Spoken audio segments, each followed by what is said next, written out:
If you are a trauma survivor, I would like to take some weight off of your shoulders. I know that somebody needs to hear this today. If you are feeling pressure to mindset your trauma away, you know, these people who say, well, look at your life now, look at the positive, don't focus over there, that sort of thing. That isn't how resolving and dealing with trauma works. That's not how we clean out our triggers. That's not how we replace the coping mechanisms that we needed for survival with healthy practice. Mindset doesn't do that.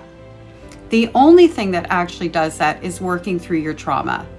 And this thing about, you know, stop blaming and all of that, the people who created the trauma, the people who abused you in your childhood, the people who are responsible for the emotional, physical, or sexual violence that you endured, the blame actually belongs on them, and the responsibility for those actions belongs to them, not to you.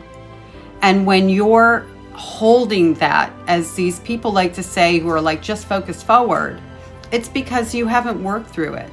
You haven't been given the time and the space that we need when we are trauma survivors to process the pain and the loss and the life-altering things that happened because of the trauma. So I just want to take that pressure off of you. The mindset stuff will come in later, and there is validity to it. For me, because of where I am in my healing process, because I've processed the trauma, I focus on the positive.